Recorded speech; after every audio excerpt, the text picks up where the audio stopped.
Iniciou? Pronto, o YouTube está iniciando aqui. Assim que eu der o ok, tu pode começar. Ok. Pronto. Ok.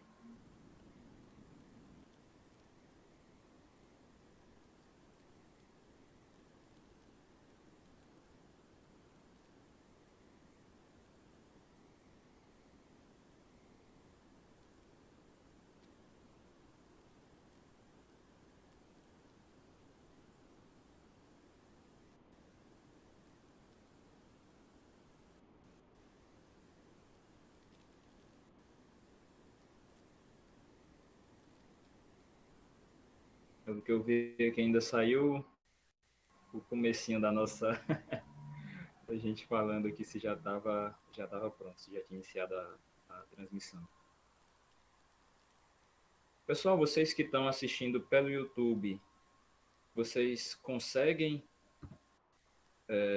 me ver e me ouvir? Tá tudo certinho?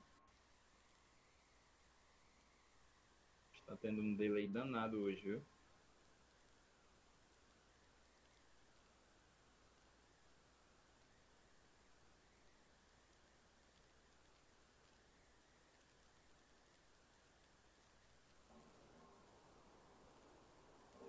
O pessoal responde aqui.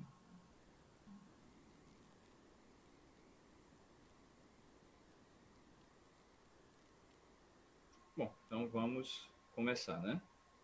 Pelo que eu estou vendo aqui, pelo que eu estou acompanhando pelo YouTube, tá dando para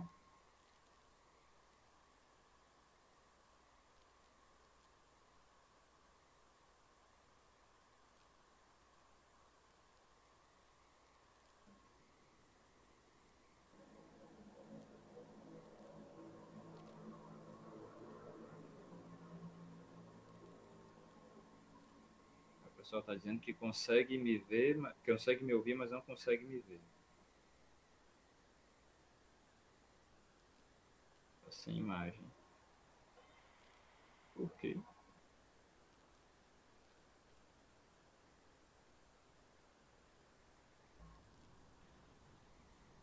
Aqui na transmissão, realmente tá dando para ver que o pessoal tá falando. E realmente o YouTube não tá. Ele tá travando muito para a questão da imagem mesmo. Uhum. Deixa eu ver se eu consigo. Como eu vou compartilhar aqui uma tela com eles, deixa eu ver se aparecer pelo menos a tela, por mim tudo bem.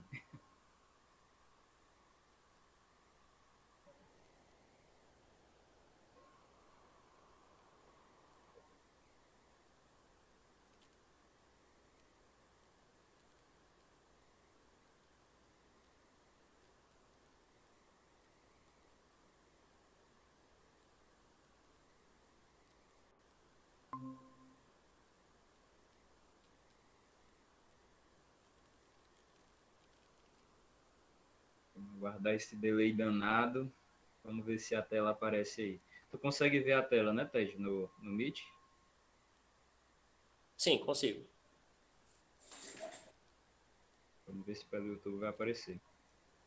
Falem aí, pessoal, se vocês conseguem ver a tela que eu estou compartilhando com vocês.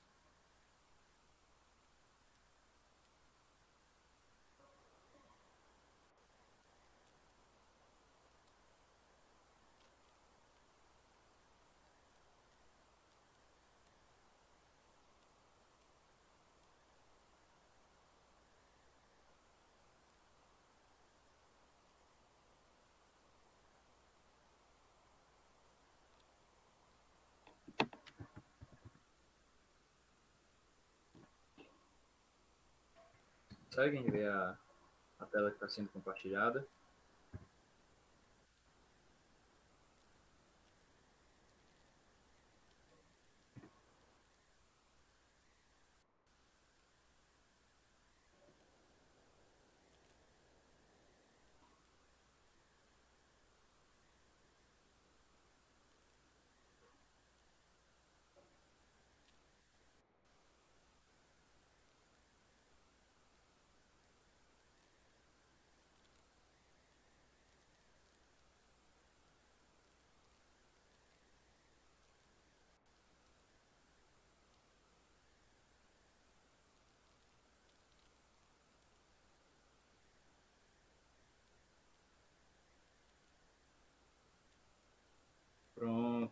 acho que agora tá ok. Desculpem aqui a demora, pessoal, mas é porque tá dando um delay danado. Eu tô tentando acompanhar aqui no YouTube para ver se tá tudo normal. Então, já esperamos até demais, vamos dar início à nossa formação.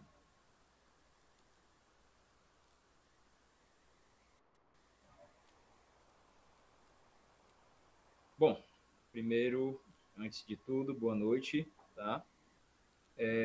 Esse é o primeiro encontro formativo promovido pelo Apostolado Cardeal Newman em Fortaleza.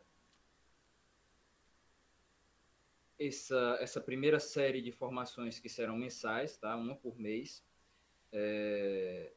tem o título de Projeto Leipzig, em referência ao debate, a disputa que aconteceu entre Martinho Lutero e o teólogo católico Johann Eck, na cidade de Leipzig, na Alemanha.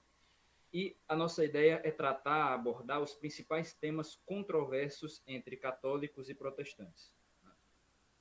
Bom, para dar uma instrução, também para promover o diálogo ecumênico, mas também para fornecer uma instrução para os católicos que querem compreender melhor o protestantismo e assim estarem mais seguros em relação à sua fé, e também para aqueles protestantes que querem se aproximar da fé católica, que querem conhecer melhor a fé católica. Bom, e a nossa primeira formação de hoje tem o título de A Essência do Catolicismo. Ou seja, o que eu pretendo conversar hoje com vocês, que eu pretendo abordar hoje, é aquilo que diferencia o católico do protestante. Qual é a diferença fundamental, essencial, entre essas duas doutrinas, entre essas duas fés? Tá? Então, sem mais delongas, indo direto ao ponto, a diferença fundamental entre católicos e protestantes está na doutrina da natureza e da graça. E ao longo dessa formação vocês vão entender o que é isso e por que essa diferença é tão grande e tão importante. Então, antes de tudo, eu quero explicar para vocês o que é a natureza e a graça e o que é que o catolicismo ensina a respeito dessas duas coisas. Bom, para a gente poder entender isso, a gente tem que falar um pouco a respeito da doutrina da criação. Tá? Esse arquivo aí que está sendo compartilhado com vocês, eu vou acompanhando, vou marcando os trechos que eu vou ler e vou comentando e vocês podem assim me acompanhar. Né? Vamos lá. Bom, a doutrina da criação. Deus criou todas as coisas e tudo o que não é Deus foi criado por Deus. Acredito que todos nós entendemos isso, todos nós aceitamos isso, independente da denominação, independente da igreja a que pertence. Bom, as coisas criadas por Deus nós chamamos de natureza. Deus, que é o Criador, é infinitamente superior às coisas criadas. Deus transcende, ele está acima da natureza. Por isso, dizemos que Deus é o sobrenatural. Bem? Então, desde já, que fique fixo, tá? Para todo mundo, que sempre que nós falarmos de natureza ou de natural, nós estamos nos referindo às criaturas, às coisas que foram criadas por Deus. Sejam as coisas inanimadas, né? As coisas que não têm vida, sejam os seres vivos, seja principalmente o ser humano, que foi criado por Deus, e também os anjos. Ou seja, nesse sentido aqui que nós estamos falando, os anjos não são seres sobrenaturais, eles são seres naturais. Por quê? Porque foram criados por Deus. Natureza aqui é sinônimo de criação. E o sobrenatural é o próprio Deus.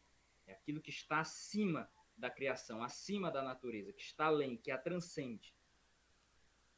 Bom, espero que isso tenha ficado bem claro, porque isso é importante para vocês entenderem todo o resto da nossa formação. Vamos lá. Uma outra coisa importante que vocês têm que entender é o retorno, ou a doutrina do retorno das criaturas para Deus. Santo Tomás de Aquino fala do projeto de Deus e da forma como a criação se relaciona com Deus em termos de um retorno.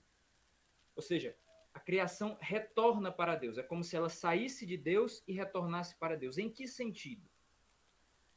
Acompanhe aqui comigo. A natureza, ou seja, as coisas criadas, a natureza existe por causa de Deus e para Deus. Ela veio a existir porque Deus a criou, ou seja, saiu de Deus.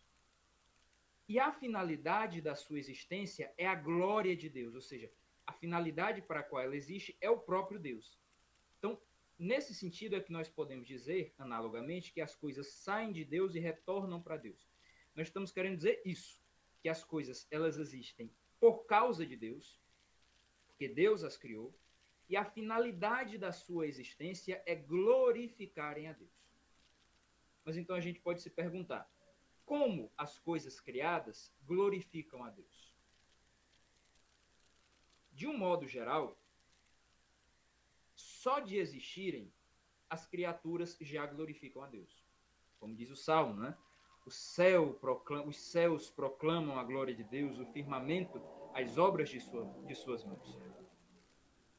Ou seja, somente de existirem, somente por existirem, as coisas criadas proclamam a glória de Deus. Elas glorificam a Deus.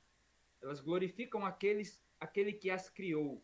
Elas manifestam a grandeza e a perfeição daquele que as criou. Então, só de existirem, as coisas já glorificam a Deus. Mas há um tipo específico de criatura que pode fazer mais que isso. Ou seja, há um tipo específico de criatura que glorifica a Deus não apenas existindo, que são as criaturas racionais.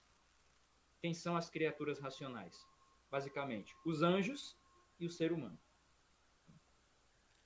Por que eles são criaturas racionais e por que eles são diferentes das outras criaturas? Esses são dotados de intelecto, que é capaz de conhecer as coisas, e vontade, que é a capacidade de fazer escolhas. E aqui a gente não pode confundir vontade com desejo, tá? Vejam bem. O que é que diferencia o ser humano das outras criaturas e também os anjos, que são racionais, das outras criaturas? Antes de tudo, o fato de que eles possuem, de que nós possuímos intelecto. E aqui eu estou definindo de uma forma bem sucinta, bem rasteira, bem simplória, para que ninguém tenha dificuldade, tá? Intelecto como capacidade de conhecer as coisas. Ah, mas os animais, eles não podem conhecer as coisas? Sim, eles têm um conhecimento sensorial do mundo. E eles têm, inclusive, memória, né? Porque eles conseguem guardar na sua memória a imagem das coisas que eles experimentam, que eles veem, com as quais eles têm algum contato. Mas esse conhecimento deles é muito inferior ao tipo de conhecimento que o ser humano pode ter da realidade. Então, o ser humano pode conhecer as coisas de um modo mais perfeito. Então, por isso nós dizemos que o intelecto é uma faculdade, é uma capacidade do ser humano. É a capacidade que ele tem de conhecer as coisas. E, em segundo lugar, o ser humano é dotado de vontade, que é a capacidade de fazer escolhas. Tá? E aqui, vejam bem, não confundam isso, vontade, com desejo. Eu sei que na linguagem cotidiana, né, no dia a dia, a gente fala das duas coisas como se fossem, a gente usa as duas palavras como se fossem sinônimos, mas não é bem assim, tá? Existe uma diferença entre vontade e desejo. A vontade é a capacidade de fazer escolhas. O desejo é um sentimento, né? É uma paixão que nós sentimos, um desejo de possuir determinada coisa. E a prova de que são duas coisas distintas está no fato de que muitas vezes nós podemos fazer escolhas contra os nossos próprios desejos. Eu desejo muito comer isso, mas eu estou fazendo regime, então eu escolho não comer. Né?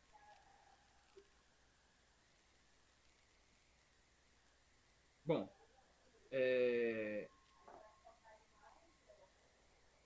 então o ser humano é dotado de intelecto e de vontade. Os anjos e os seres humanos são, portanto, capazes de glorificar a Deus conhecendo-o e amando-o. Ou seja, relacionando-se com ele. Ou seja, se nós somos capazes, e aqui eu tenho que pontuar inclusive isso, tá? A vontade é a capacidade de fazer escolhas, inclusive a escolha de amar. O amor, ele não é um sentimento, ele é uma escolha. Nós escolhemos amar alguém. É por isso que nós podemos, por exemplo, amar até mesmo os nossos inimigos.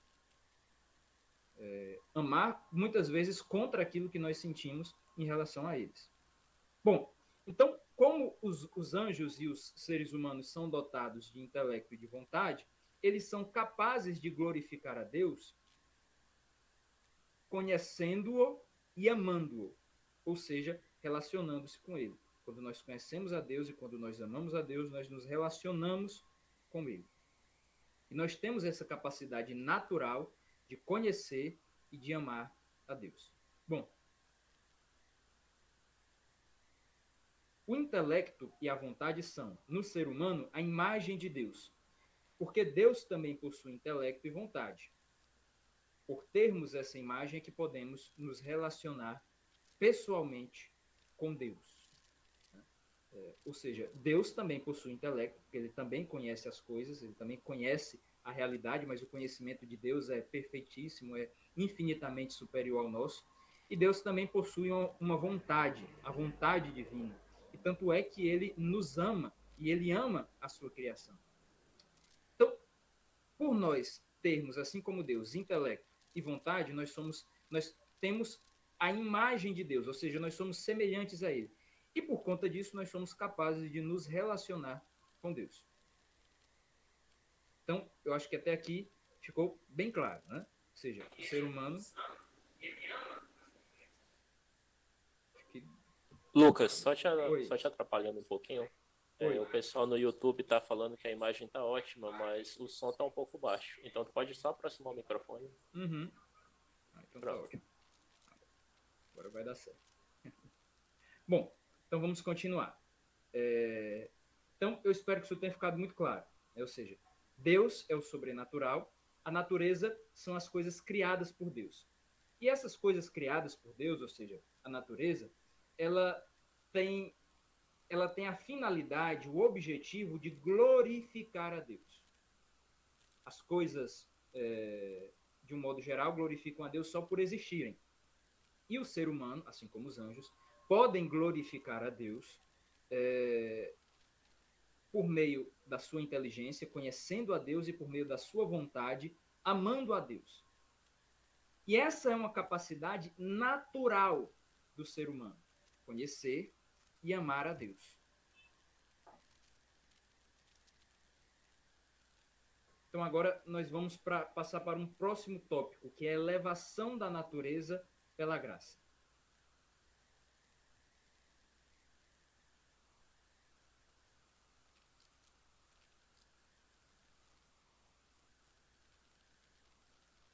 Como o intelecto e a vontade, que são em nós a imagem de Deus, fazem parte da natureza humana, somos capazes, por natureza, de conhecer e amar a Deus, como eu já disse.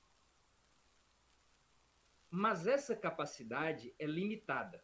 Nossa capacidade de conhecer e de amar a Deus é limitada. Porque Deus é o sobrenatural.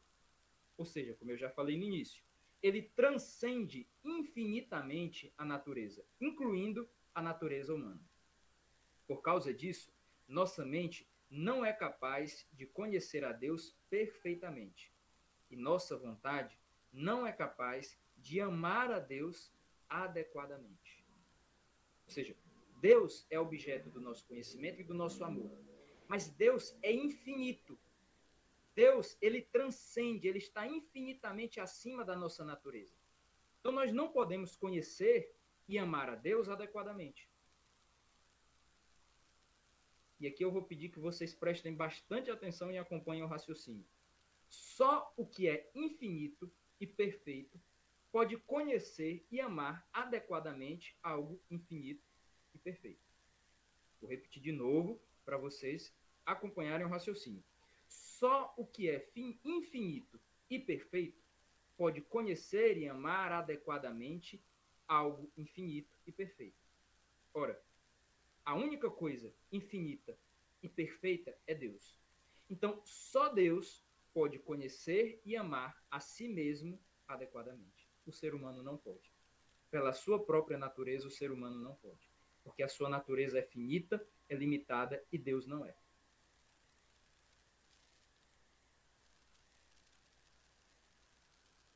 Então, nós vemos assim a limitação natural do ser humano, a limitação da natureza humana em relação a Deus. No entanto, Deus nos ama e quer se dar inteiramente, sem reservas, a nós. Quer que nós o conhecemos perfeitamente, que é a visão beatífica, e o amemos. Quer dizer, nós cristãos cremos e aguardamos a visão beatífica. Nós cremos que no céu nós teremos essa visão beatífica, ou seja, a visão de Deus, a visão que nos tornará infinitamente felizes. Por isso que é uma visão beatífica. E essa visão beatífica é o conhecimento perfeito de Deus, como o apóstolo Paulo fala na sua primeira epístola aos Coríntios, quando ele diz que agora nós conhecemos a Deus de modo imperfeito. Nós conhecemos a Deus em parte, mas um dia, no céu, nós iremos conhecê-lo perfeitamente, como nós somos conhecidos por ele. Porque Deus quer se dar inteiramente a nós, não apenas em parte. Tá? Porém, como eu disse, a própria natureza humana é incapaz de conhecer a Deus perfeitamente. Porque a natureza humana é limitada, é imperfeita, e Deus não é. Deus é ilimitado, Deus é imperfeito. Então, a mente humana, por si só, é incapaz de conhecer, de abarcar a Deus. E a vontade humana é incapaz de amar a Deus, de escolher amar a Deus adequadamente. Então, mas Deus, ainda assim, quer se dar inteiramente a nós. Então, Deus tinha, vamos dizer assim, um abacaxi na mão. Ele tinha que resolver esse problema. Então, para que o homem possa conhecer e amar a Deus, além da sua capacidade natural, que é limitada, como nós já vimos, o próprio Deus vem habitar dentro da alma humana. Isso nós chamamos de inabitação da Santíssima Trindade. Ou seja, a Santíssima Trindade, o próprio Deus, vem habitar dentro do ser humano. E unindo-se, acompanha aqui comigo, e unindo-se ao ser humano, tocando a sua alma, o seu intelecto, a sua vontade, faz com que o ser humano torne-se capaz de conhecer a Deus como o próprio Deus se conhece e amar a Deus com o amor que o próprio Deus tem. Ou seja, lembra do que eu acabei de falar? O ser humano, ele é incapaz de amar a Deus porque Deus é infinito e perfeito. E somente o próprio Deus, que é infinito e perfeito, pode conhecer-se e amar-se de modo perfeito. Mas, então, para que o ser humano seja capaz de conhecer a Deus perfeitamente, e um dia nós iremos conhecê-lo perfeitamente, quando nós tivermos a visão beatífica, o próprio Deus vem habitar dentro do ser humano. E habitando dentro do ser humano, unindo-se ao ser humano, Deus compartilha com o ser humano o conhecimento que ele tem de si mesmo. E compartilha o seu próprio amor conosco. Acompanhe aqui comigo. Deus compartilha do seu próprio conhecimento e do seu próprio amor conosco. Deus compartilha conosco algo que é dele, esse conhecimento e esse amor que ele tem. Ou seja, algo que é divino, que faz parte da sua natureza. E é por isso que está escrito, e esse é um texto bíblico importantíssimo, na segunda epístola de São Pedro, capítulo 1, versículo 4, foram-nos concedidas as maiores e mais valiosas promessas, a fim de que vos tornasseis participantes da natureza divina. Ou seja, Deus escolheu o ser humano para fazê-lo participante da sua natureza. O que é que isso quer dizer? Não significa que nós vamos nos tornar deuses, não é isso. Significa que algo que está na própria natureza divina, que está no próprio Deus, que é o seu conhecimento e o seu amor, ele compartilha conosco. Quando ele se une a nós, quando ele vem habitar dentro de nós.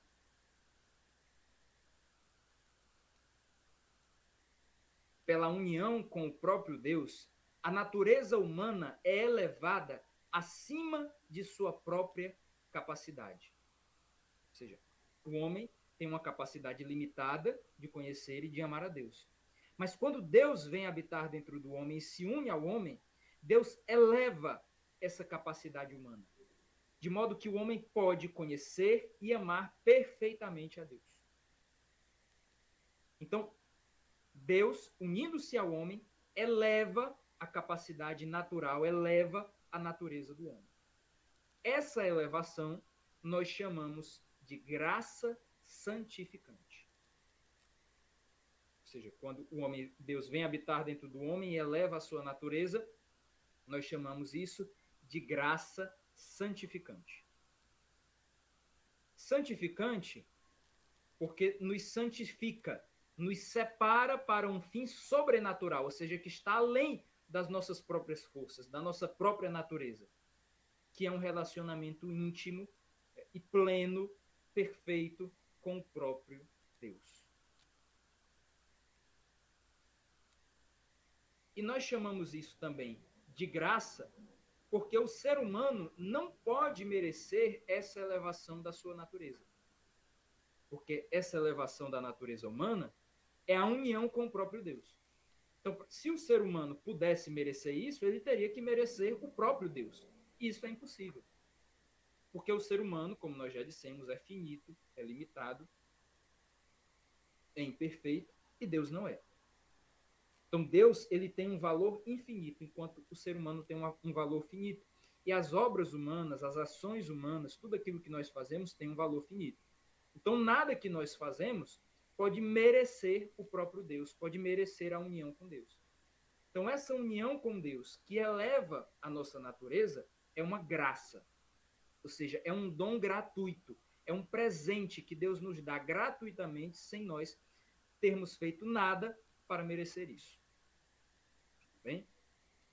Então, é assim que Deus eleva a nossa própria capacidade natural para que nós nos tornemos capazes de conhecê-lo e de amá-lo, unindo-se a nós. Deus realiza isso unindo-se a nós.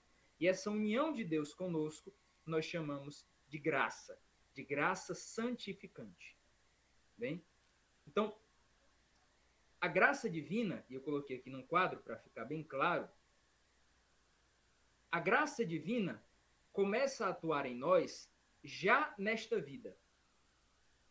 Ainda nesta vida, a graça divina já opera em nós. Ou seja, já nesta vida, nós podemos conhecer a Deus além da nossa capacidade natural por meio da revelação divina. Ou seja, Deus nos revela coisas, a própria doutrina cristã, a doutrina católica, foi revelada por Deus, de modo que nós não poderíamos conhecer as coisas que foram reveladas por Deus pela nossa própria natureza, pela nossa própria capacidade. Então, nisso, a graça divina já está nos levando a conhecer a Deus além da nossa capacidade natural. E nós também já podemos amar com o amor de Deus. Amar a Deus e ao próximo. Ou seja, unidos a Deus, nós amamos não com o nosso próprio amor, que é imperfeito, mas com o amor de Deus.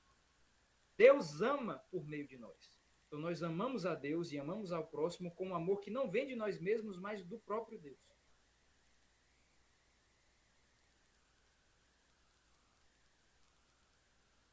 E, à medida que progredimos na vida espiritual e nos tornamos mais santos, aumenta em nós essa compreensão do mistério da fé, esse conhecimento que nós temos de Deus, e também aumenta em nós o amor a Deus e ao próximo. Quando nós alcançarmos a vida eterna, então nós teremos a visão beatífica, como eu já expliquei, e esse amor e esse conhecimento que Deus comunica a nós, que Deus comunica à nossa alma, será pleno, será perfeito. Por enquanto, nesta vida, esse amor e esse conhecimento, essa graça que Deus nos concede, ela está crescendo, ela está progredindo. E ela só será plena quando nós alcançarmos a vida eterna. Bom, dito isso, eu acho que ficou mais ou menos claro como é que se relaciona a natureza humana com a graça divina. Deus quer que o homem, Deus criou o homem com a capacidade de conhecer a Deus, de conhecê-lo e de amá-lo. Mas essa capacidade no homem é limitada. Então a graça divina vem elevar a natureza humana para que ela seja capaz de conhecer e de amar a Deus perfeitamente, inteiramente. Bom, importa dizer, e aqui eu cito Santo Tomás de Aquino, a graça não suprime a natureza, mas a aperfeiçoa. O que é que isso quer dizer? Embora a natureza humana seja limitada, ela não é má. Ela é boa. Ela foi criada por Deus e Deus não pode criar nada de mal. E a graça de Deus eleva a natureza fazendo uso das próprias capacidades da natureza. Ou seja, o conhecimento divino é comunicado ao intelecto que o homem já possui. O amor divino é comunicado à vontade que o homem já possui. Deixa eu dar um exemplo aqui concreto para vocês entenderem isso. Os animais não vão para o céu. Né? Me desculpem se eu decepcionei alguém, mas essa é a verdade. Por que eles não vão para o céu? Porque eles não têm intelecto como nós. Então, eles não teriam o que fazer no céu. Porque no céu, nós vamos amar a Deus. Nós vamos conhecer a Deus plenamente. Nós vamos ter a visão beatífica. Nós vamos ver a Deus face a face. A visão beatífica significa isso, esse conhecimento pleno que nós vamos ter, pleno e direto que nós vamos ter do próprio Deus no céu. Mas os animais, eles não têm intelecto. Então, eles não podem conhecer a Deus. A graça de Deus não pode atuar sobre eles, fazendo com que eles possam conhecer a Deus perfeitamente, porque eles não têm um intelecto para conhecer. O ser humano, no entanto, tem um intelecto. O intelecto é uma capacidade natural do ser humano. Nós temos essa capacidade. Então, a graça de Deus, ela se utiliza desse intelecto, dessa capacidade natural que o ser humano já tem e eleva essa capacidade, tornando-a capaz de conhecer, tornando-a capaz também de amar a Deus. Então, ou seja, resumindo, a graça nunca atua sem a natureza. A natureza é um instrumento da graça. Isso tem que ficar bem claro. A graça nunca atua sem a natureza. A natureza é o instrumento da graça divina. A graça de Deus e a natureza humana cooperam uma com a outra. A graça eleva a natureza e a santifica, na medida em que ela corresponde à mesma graça. Ou seja, a natureza humana e a graça divina cooperam uma com a outra. Elas trabalham juntas. Né? Ou seja, a graça divina concede ao ser humano a revelação. E a natureza humana, capacitada a crer nessa revelação pela graça divina, ela acredita, ela assente, ou seja, ela tem fé nessa revelação. Do mesmo jeito, a graça divina chama o ser humano, convida o ser humano a amar a Deus e torna o ser humano capaz de amar a Deus. E o ser humano, então, corresponde a essa graça amando a Deus, colocando em prática, colocando em ato esse amor a Deus. Então, a graça nunca atua sem a natureza.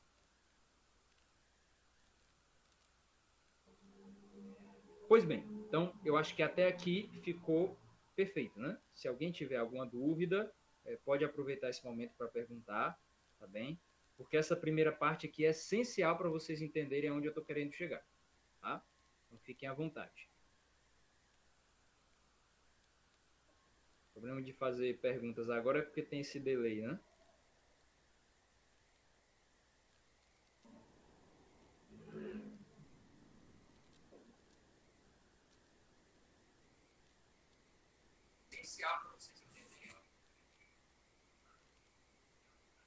Bom, por conta do delay, eu acho que a gente pode ir prosseguindo e deixamos as dúvidas para o final, né? Bom, então, acho que até aqui ficou tudo muito claro, né? Prosseguindo. Esse era o projeto inicial de Deus para o ser humano. Ou seja, que o ser humano, criado por Deus, ele tem uma natureza boa, mas essa natureza é limitada. Então a graça divina vem elevar essa natureza para que o homem conheça e ame a Deus adequadamente. Tá? Esse era o projeto, né, inicial de Deus para o ser humano. Porém, o ser humano, como sempre, gosta de estragar tudo. E o ser humano cometeu o pecado. Né? O nosso primeiro pai, Adão, cometeu o primeiro pecado. E nós sofremos a consequência desse pecado até hoje. Então, o pecado foi quando o primeiro pecado cometido pelo homem foi quando o ser humano caiu. Ele decaiu do estado de graça. Ele caiu da graça de Deus. Bom, Deus criou o homem e concedeu-lhe a graça santificante, como nós já vimos. Mas o homem, ao invés de perseverar nessa graça, pecou e assim caiu daquele estado de graça no qual estava antes.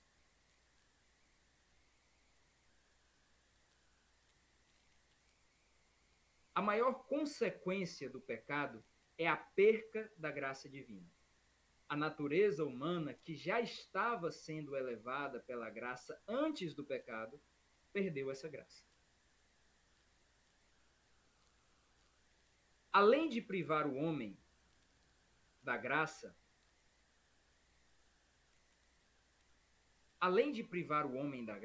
e, portanto, da elevação da sua capacidade natural, o pecado danificou essa mesma capacidade natural do homem.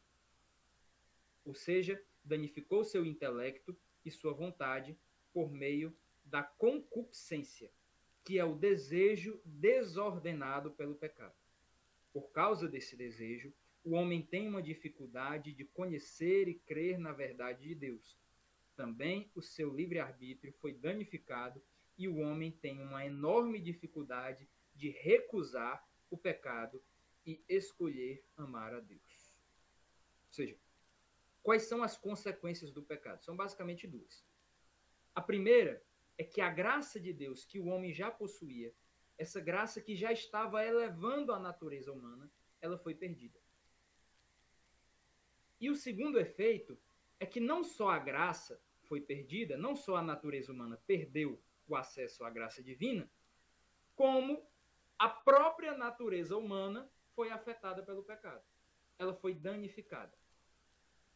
Ou seja, a natureza humana, o efeito do pecado na natureza humana, que a igreja chama de concupiscência, que é um desejo desordenado pelo pecado, como um vício pelo pecado, danificou a natureza humana porque prejudicou tanto o intelecto do homem, a capacidade de o homem conhecer a Deus, porque agora o homem tem uma dificuldade de conhecer a Deus por causa do pecado, que de certa forma atrapalha o seu julgamento a respeito de Deus, e também a vontade, ou seja, a capacidade de decidir, de escolher do ser humano foi prejudicada, porque agora o desejo pelo pecado pressiona o homem a pecar. Então ele tem uma dificuldade de escolher amar a Deus e recusar o pecado. Então, essa é a consequência, essas são as consequências do pecado no ser humano. Ela tanto privou a natureza humana do acesso à graça, como danificou a própria natureza humana. A natureza humana foi prejudicada pelo pecado, mas não destruída por ele. O homem ainda é capaz de conhecer a Deus e de querer amar a Deus por sua própria natureza, porém, essa mesma capacidade foi enfraquecida e, pior de tudo, não goza mais da elevação proporcionada pela graça divina. Ou seja, o pecado danificou a natureza humana? Danificou. Mas ele não eliminou a natureza humana, ele não destruiu. O ser humano ainda tem aquela capacidade limitada de conhecer a Deus e de amar a Deus que ele já tinha por natureza. Tá? Mas com o pecado, essa capacidade que por natureza já era limitada, se tornou ainda menor. Ela foi danificada. Ela diminuiu ainda mais. Porém, essa capacidade de conhecer e de amar a Deus ainda existe no ser humano. Ela não foi destruída. Bom, se o pecado entrou no mundo, então agora Deus, para conceder ao homem a vida eterna, precisa salvá-lo do pecado. Então, do pecado, nós passamos para um novo tópico, que é a salvação do homem caído.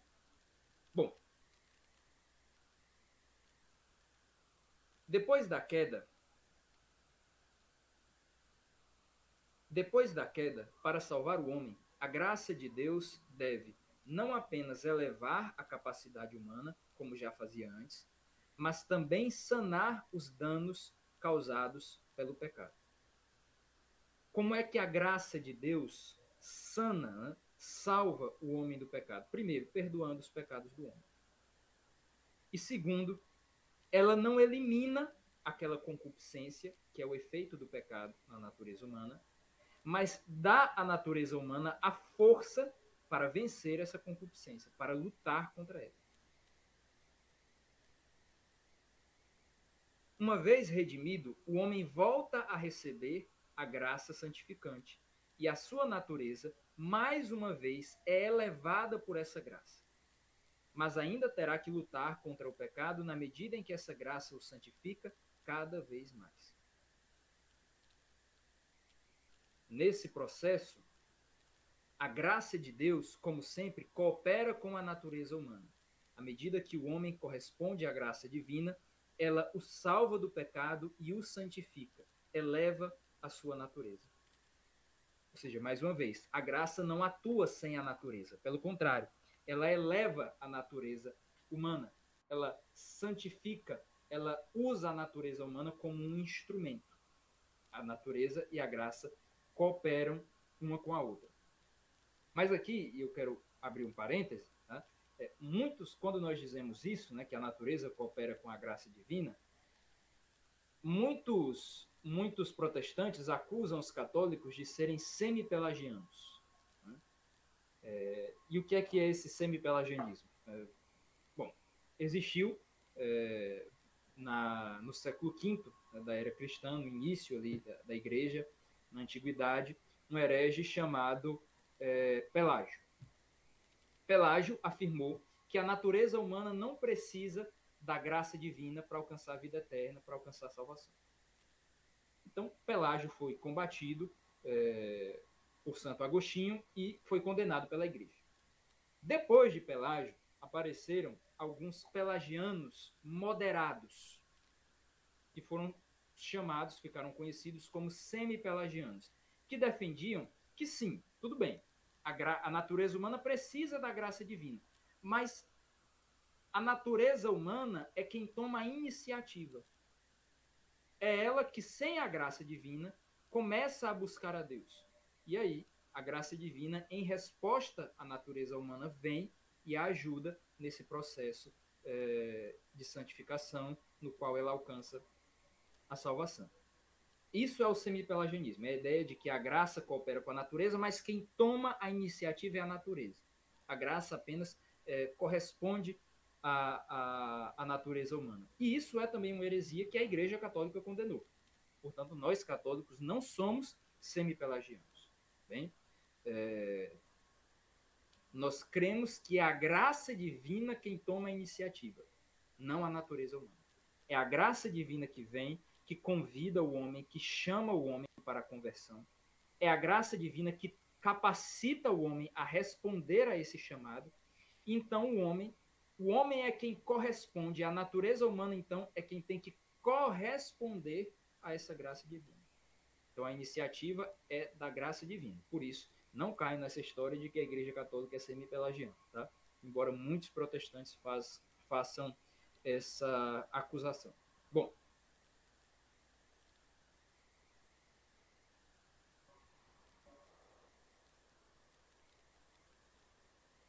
até aqui, nós vimos então como a Igreja Católica ensina que a natureza e a graça se relacionam.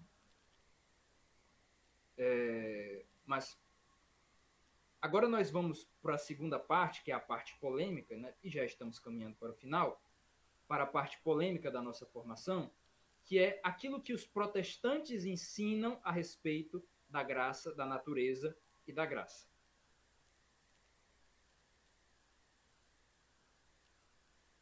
Os protestantes, de um modo geral, não têm uma doutrina sobre a relação entre natureza e graça como os católicos. Para os católicos, a graça é a elevação da natureza humana. Independentemente do pecado, o homem necessita da graça divina para alcançar a vida eterna. Para os protestantes, a graça existe em função do pecado. É o remédio para o pecado que danificou a natureza humana. Eu sei que parece um pouco abstrato isso que eu estou falando, mas prestem bem atenção que vocês vão entender. Eu retirei essas duas imagens aqui do livro Teologia e Prática da Igreja Católica, uma avaliação evangélica, escrito pelo Greg Ellison, que é um teólogo protestante. Então ele compara a teologia católica com a teologia evangélica protestante e diz o seguinte, olha, a teologia católica possui dois elementos primários e um secundário. Os elementos primários são a natureza e a graça. E os elementos secundários são... o elemento secundário é o pecado. A teologia evangélica não possui elementos secundários e possui três elementos primários. Criação, queda, que é o pecado, e redenção, que é a graça. Ou seja, o que isso significa? Significa o seguinte: a graça, para o católico, é algo que existia antes mesmo do pecado. Antes mesmo de cometer qualquer pecado, o ser humano já necessitava da graça divina, porque era a graça divina quem elevaria a natureza humana para que ela se tornasse capaz de conhecer e amar a Deus plenamente, como nós já vimos no começo. Quando veio o pecado foi apenas um problema a mais que a graça teve que resolver. Mas a graça já existia e o ser humano já necessitava da graça antes do pecado. Para o protestante, não. O protestante, ele abstrai dessa necessidade da graça antes da queda e ele diz apenas o seguinte, olha, Deus criou o homem caiu em pecado e agora o homem necessita da graça divina para resolver o problema do pecado. Ou seja, a graça para o protestante existe, para o católico a graça existe independentemente do pecado. A graça atua no homem independentemente do pecado. Para o protestante, a graça é necessária por causa do pecado, para resolver o problema do pecado. Então, isso é uma diferenciação que tem que ser feita. Tá? Mas agora nós chegamos num ponto importante sobre como, para os protestantes, a natureza humana e a graça se relacionam, que é a doutrina da depravação total. Acompanhe aqui comigo. Para os protestantes, o pecado não apenas danificou a natureza humana, mas a comprometeu totalmente. A inteligência humana se tornou totalmente incapaz de conhecer a Deus e a vontade humana se tornou totalmente incapaz de amar a Deus.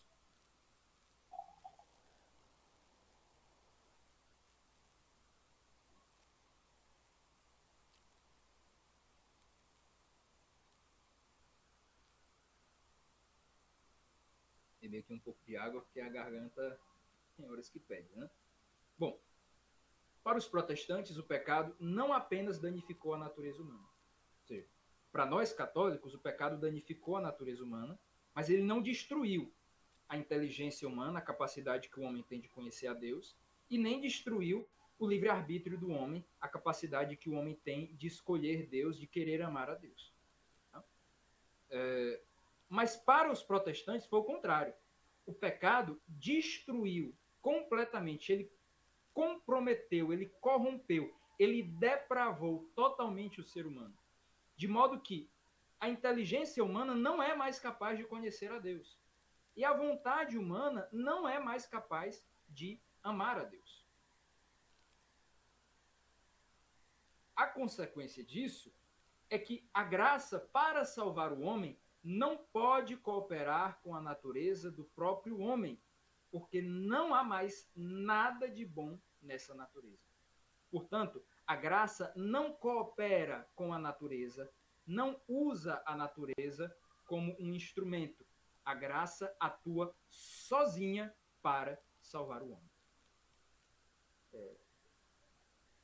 Ou seja, como nós já vimos anteriormente, para o católico, a graça coopera, a graça divina coopera com a natureza humana.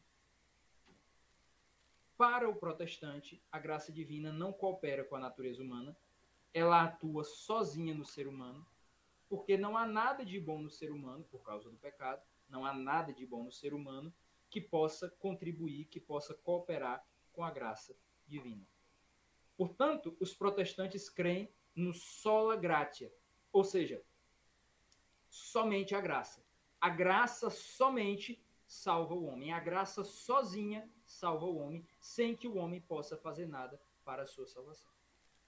E nesse sentido, nós podemos dizer... Só um instantinho aqui, tá, pessoal?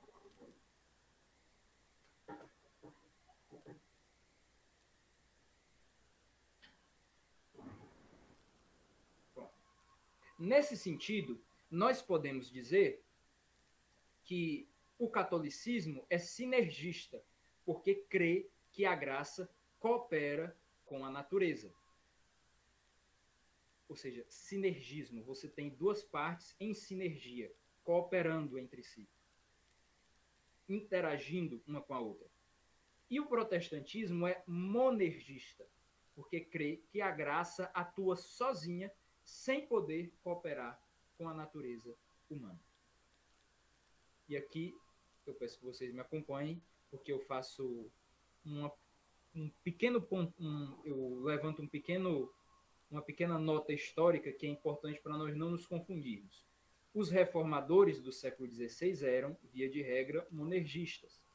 Depois, outras correntes do protestantismo seguiram uma doutrina sinergista. Ou seja, nem todo protestante, hoje em dia, principalmente, se diz um monergista. Tá? Muitos creem que a natureza ainda coopera com a graça, porque muitos creem que a graça de Deus reabilita o livre-arbítrio do homem. Ou seja, a graça reabilita a natureza para que a natureza possa cooperar com ela. Porém, mesmo assim, mesmo aqueles protestantes que se dizem sinergistas, mesmo assim, ainda creem na depravação total e enfatizam o papel da graça em detrimento do exercido pela natureza humana. E aqui nós chegamos à principal diferença entre católicos e protestantes. Eu faço aqui uma citação, mais uma vez, do Greg Ellison, na qual ele explica. Em suma, a diferença entre os dois sistemas gira em torno do entendimento diferente que tem da natureza e do pecado e do impacto do pecado sobre a natureza. Para a teologia católica, natureza e graça são interdependentes. Para a teologia evangélica, natureza e graça se opõem por causa do impacto devastador do pecado sobre a natureza. Resumindo, o sistema teológico católico está construído sobre um contínuo entre natureza e graça, ao passo que a teologia evangélica insiste em uma separação ou fosso entre natureza e graça.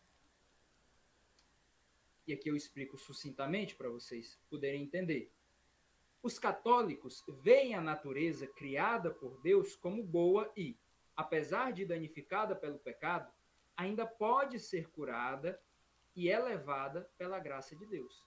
Católicos têm uma visão positiva da natureza humana e creem que ela pode contribuir com a graça divina. Protestantes creem que a natureza criada foi arruinada pelo pecado.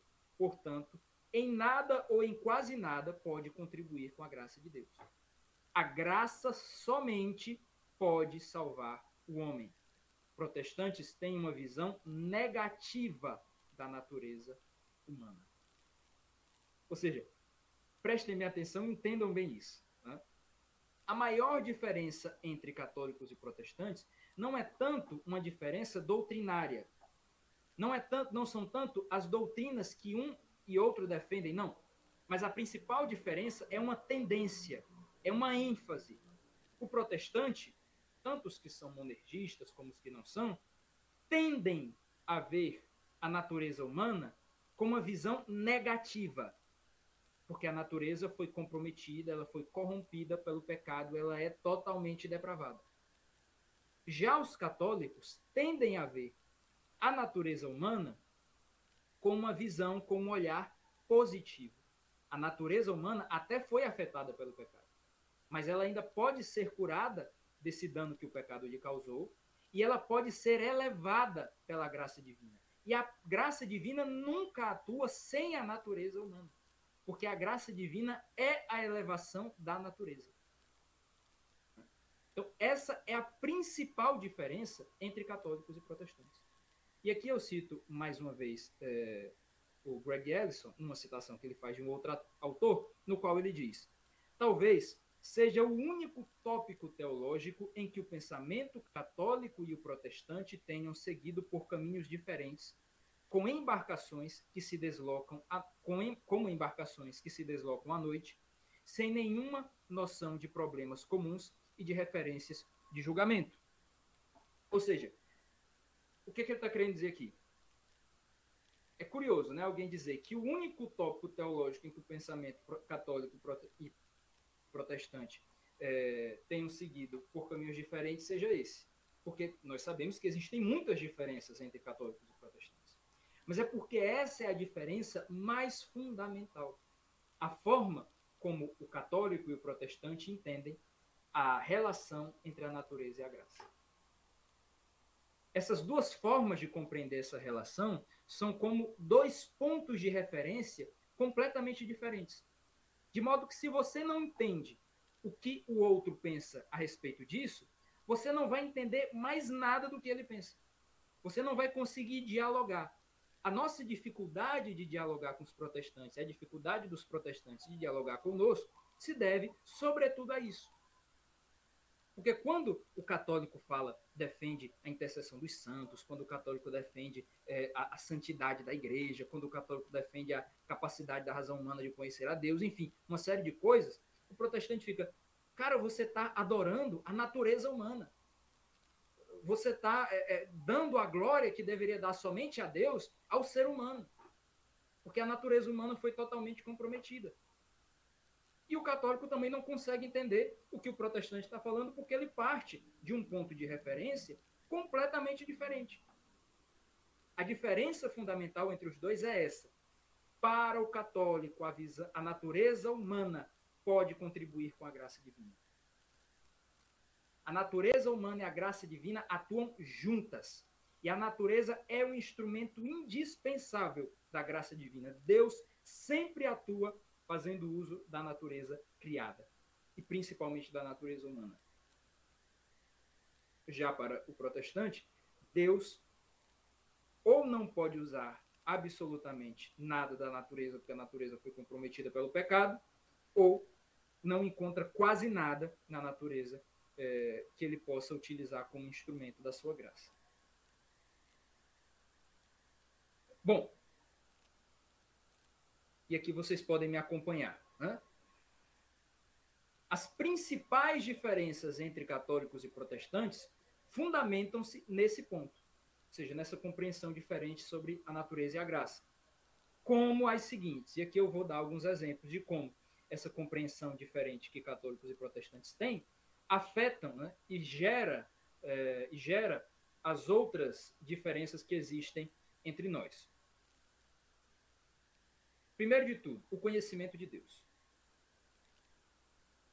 Para o católico, a natureza humana pode conhecer coisas a respeito de Deus por meio da razão e, além disso, há coisas sobre Deus que podem ser conhecidas somente porque Deus as revelou. Mas ainda assim, a natureza humana pode investigar o conteúdo dessa revelação divina e explicá-la. A revelação não anula a razão, mas a eleva, como a graça faz com a natureza. E aqui eu cito Santo Tomás de Aquino, mais uma vez, na Suma Teológica. A fé pressupõe o conhecimento natural, como a graça pressupõe a natureza, e aperfeiçoa o que é perfectível. Ou seja, qual é a visão do católico a respeito da maneira pela qual o ser humano pode conhecer a Deus? O católico entende que existem coisas que o ser humano pode saber a respeito de Deus sem a revelação divina, pela sua própria razão. Ou seja, pelo esforço da sua razão, o ser humano pode concluir determinadas verdades a respeito de Deus. A principal delas é a própria existência de Deus. Nós católicos cremos que o ser humano pode provar que Deus existe. Ele pode concluir racionalmente que Deus existe. E outras coisas mais também. Por exemplo, nós cremos que o ser humano pode provar racionalmente a espiritualidade da alma e a sua imortalidade. Ou seja, que existe uma alma e que ela é imortal. Nós acreditamos que isso pode ser provado com argumentos puramente racionais. Enfim, e outras coisas. Existem coisas a respeito de Deus que nós podemos conhecer por meio da razão somente. Pura e simplesmente pela nossa capacidade natural de conhecer, de raciocinar, pela nossa inteligência natural. Porém, como eu já falei no começo, a nossa natureza humana ela é limitada. Então, existem determinadas coisas a respeito de Deus que nós não podemos conhecer apenas pela nossa razão. Então, essas coisas Deus nos revela. Um exemplo disso. Como eu já disse, pela razão, nós podemos concluir que Deus existe. Mas pela razão somente, nós não podemos concluir que Deus é uma trindade, que Deus é Pai, Filho e Espírito Santo. Entende? Isso foi revelado por Deus. E nós cremos porque foi revelado por Deus. Porém, né, o papel da razão não para aí, não. Porque uma vez que Deus revelou que é uma trindade, que ele é um único Deus, mas que ao mesmo tempo ele é três pessoas, Pai, Filho e Espírito Santo, a razão humana pode investigar isso. Ela pode refletir a respeito dessa verdade de fé que lhe foi revelada, e assim ela pode alcançar uma explicação racional dessa verdade que foi revelada. E assim, a Igreja vem ensinando, por exemplo, no caso da Santíssima Trindade, que Deus é um só, porque existe uma única substância divina e existem três pessoas distintas que existem nessa substância como três hipóstases distintas, sem que essa substância seja dividida, seja quebrada, sem que ela deixe de ser uma única e a mesma substância. Ou seja, tudo isso foi revelado por Deus? Não. Isso são conclusões que a razão humana chegou investigando, refletindo sobre aquilo que foi revelado por Deus. Ou seja, em outras palavras, eu posso dizer, resumindo o que eu estou falando aqui já há alguns minutos, né? A razão humana pode conhecer algumas coisas sobre Deus sem a revelação divina. Outras coisas ela conhece só porque Deus as revelou. Mas mesmo essas coisas que foram reveladas, o ser humano pode explicá-las, ele pode alcançar uma explicação racional dessas coisas. Ou seja, a razão serve, inclusive, para que o homem possa compreender melhor aquilo que foi revelado por Deus. E que ele não conheceria se Deus não tivesse revelado. Ou seja, a razão, a razão humana, que é uma faculdade, uma capacidade natural do ser humano, ela tem um papel enorme, importantíssimo no conhecimento de Deus, na capacidade que o homem tem, no conhecimento que o homem pode obter a respeito de Deus. Para o protestante, a razão humana foi comprometida pelo pecado. O homem só pode conhecer a respeito de Deus o que o próprio Deus revelou. E a razão humana pouco pode explicar essa mesma revelação. Por isso, só a Escritura, que contém a revelação divina, é aceita pelo protestante como critério para conhecer a Deus. E claro, existem protestantes que acreditam que a razão ainda pode conhecer e explicar algo a respeito de Deus. Mas é curioso, mesmo esses protestantes, eles têm que lidar com o fato de que a doutrina deles ensina que o homem é totalmente depravado, ou seja, que o pecado comprometeu, corrompeu totalmente o homem, inclusive a inteligência humana. Portanto, o homem, pela sua própria natureza, ele é incapaz de conhecer a Deus. Mesmo os protestantes que admitem que é possível racionalmente conhecer algo sobre Deus, eles admitem isso crendo que a revelação humana, que a graça divina, de alguma forma, atua na razão humana para possibilitar esse conhecimento de Deus. Porque o ser humano, por si mesmo, pela sua condição de ser humano inteiramente depravado, corrompido, ele perdeu a capacidade de conhecer a Deus.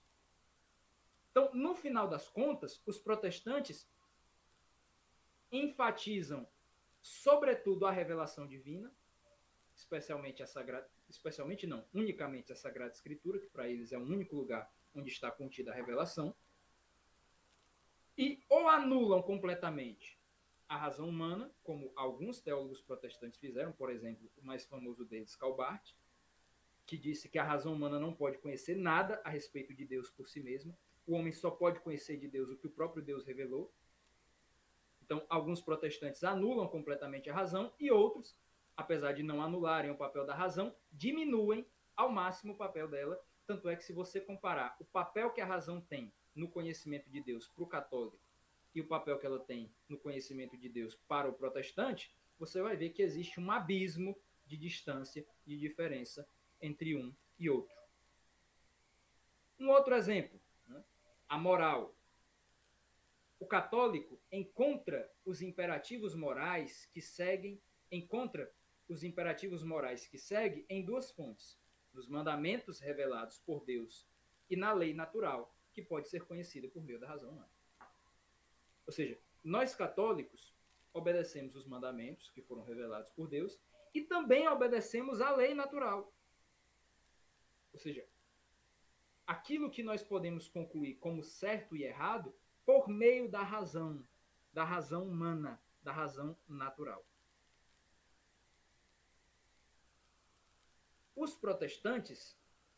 O protestante tende a desconfiar do julgamento moral que se funda na razão humana somente, e prefere confiar apenas ou quase exclusivamente nas regras morais contidas na Sagrada Escritura.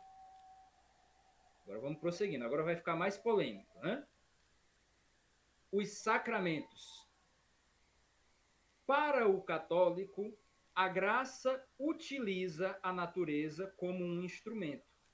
Não só a natureza humana, mas também as demais coisas criadas. Por isso, a graça de Deus pode ser concedida por meio da matéria ordinária nos sacramentos. Por exemplo, a graça de Deus pode ser concedida por meio da água do batismo. Pode ser concedida por meio do pão. Pode ser concedida por meio do vinho, na Eucaristia, que são transformados no corpo e no sangue de Cristo. Pode ser concedida por meio do óleo do Santo Crisma. Pode ser concedida por meio das mãos impostas na ordenação, ou seja, nos sacramentos, e não só nos sacramentos, nos sacramentais também, nas imagens e nos objetos abençoados. A graça de Deus pode ser transmitida por meio desses objetos que são materiais. Porque a natureza é o instrumento que a graça divina utiliza. Já os protestantes ou descreem dos sacramentos ou diminuem o papel que os sacramentos têm na salvação. Via de regra, é isso que acontece entre os protestantes. E aqui eu abro um parêntese para falar a respeito do bloqueio que os protestantes têm com a Santíssima Eucaristia. Veja, a principal razão para o protestante não crer na Eucaristia não é de natureza teológica, doutrinária, não é porque isso não está na Bíblia, não é porque ele não consegue ser convencido intelectualmente de que a Eucaristia é algo revelado por Deus. Não, não é isso. A principal dificuldade do protestante é de natureza comportamental. O protestante, ele não consegue aceitar, e aqui é que está o grande problema. A maior dificuldade para o protestante não é crer que a Eucaristia é o corpo e sangue de Cristo, mas é aceitar que, se ela é o corpo e sangue de Cristo, ela deve receber a nossa adoração. Do ponto de vista comportamental, claro, eles também têm críticas teológicas, têm argumentos que eles usam, tudo bem. Mas do ponto de vista comportamental, e é isso que eu estou enfatizando aqui, o protestante, a dificuldade dele não é em aceitar que Jesus se faz pão e se dá em alimento para nós. A dificuldade dele não é aceitar que ele pode se alimentar do próprio corpo e sangue de Cristo. A dificuldade dele é aceitar que se aquele pão ali que está no altar é o corpo de Cristo, ele tem que dobrar os seus joelhos e adorá-lo. Tanto é que, mesmo os protestantes... na verdade, isso é um bloqueio comportamental, pelo menos eu interpreto dessa forma. A dificuldade de adorar, de se ajoelhar diante de algo visível, de prestar adoração a algo visível, que é aquele pão, que nós sabemos que não é pão, que parece pão, mas que é o corpo de Cristo. Mesmo entre os protestantes que creem na presença real de Cristo na Eucaristia, porque há alguns que creem, é pouco enfatizada a adoração eucarística. Pelo contrário, muitos deles até admitem, até aceitam a adoração eucarística de forma muito pontual, por exemplo, se alguém quiser receber a comunhão de joelhos, como, por exemplo, alguns luteranos praticam isso. Mas, mesmo assim, essa prática ela é tolerada e não é incentivada, porque eles enfatizam, eles repetem, como Lutero dizia, que a Eucaristia é para ser comida e não adorada. Ou seja, a grande dificuldade é entender que aquela natureza criada, que é um pedaço de pão, por meio da graça divina, por meio do poder de Deus, pode se transformar no próprio Deus encarnado e assim ser objeto da nossa adoração. E aqui eu continuo, né? Vamos passar aqui para um próximo tópico. Eu estou caminhando para o final. Justificação e mérito. O católico crê que tem seus pecados perdoados pelos méritos de Cristo, mas a graça de Deus que atua nele permite que as suas próprias obras tenham valor meritório aos olhos de Deus. As obras humanas, a natureza humana, não pode merecer a Deus, como nós já vimos lá no começo. Mas uma vez que essa natureza está unida ao próprio Deus, então os atos, as obras praticadas por essa natureza humana passam a ter um valor um valor meritório aos olhos de Deus. O protestante acredita que é salvo somente pelos méritos de Cristo e que mesmo suas boas obras são corrompidas pelo pecado e não têm valor algum. Por isso eles dizem, sola fide, a fé somente. Ou seja, o homem não pode praticar nenhuma obra que tenha valor meritório diante de Deus. O homem tem que apenas crer e crer nos méritos de Cristo, por isso a fé somente, e não confiar em nenhuma das suas obras, porque as obras humanas são corrompidas pelo pecado, portanto, elas não têm valor algum. É o que os protestantes creem. E aqui um ponto ainda mais importante, a santidade. Os católicos têm uma fé radical na santidade. Vou repetir. Os católicos têm uma fé radical na santidade, porque creem que a natureza humana dos santos é elevada até o ponto de poderem vencer completamente o pecado. E isso, para nós católicos, é a doutrina da perfeição cristã. Quanto mais o homem coopera com a graça, mais santo ele se torna. Ou seja, a graça divina pode atuar no homem de modo que ele por progredir na graça divina, por progredir na sua vida espiritual, ele pode chegar a um ponto, e os grandes místicos, os grandes santos chegam a esse ponto, de vencer completamente o pecado. Ou seja, literalmente de não pecar mais. O Concílio de Trento ensina que por uma graça especialíssima é possível ao homem, inclusive, deixar de pecar ainda nessa vida. Os protestantes creem na santificação, mas não de modo radical. O protestante nunca poderá vencer completamente o pecado nesta vida. A santidade do cristão sempre será limitada e frustrada pelo pecado, porque a natureza humana foi corrompida pelo pecado. E essa natureza humana não pode cooperar com a graça divina. É o que os protestantes creem. Claro, né? No protestantismo há uma corrente minoritária que começou com a pregação dos irmãos Wesley, John e Charles Wesley, na Inglaterra, que são os fundadores do metodismo. Há uma corrente minoritária que ensina, que acredita, de certa forma, na perfeição cristã. Mas, além de ser uma corrente minoritária, esses protestantes foram influenciados por autores católicos, por teólogos católicos. Os irmãos Wesley foram influenciados pelos padres gregos, especialmente pelo ensinamento, pela a doutrina dos padres gregos a respeito da deificação, ou seja, de participar da natureza divina, como nós já falamos anteriormente, e foram também influenciados por autores católicos da época em que eles viveram, como, por exemplo, São Francisco de Sales. Mas isso é uma corrente minoritária dentro do protestantismo, e ainda assim, os poucos protestantes que creem na possibilidade da perfeição cristã são influenciados por católicos. Ou seja, essa fé radical na santidade é própria dos católicos, não dos protestantes.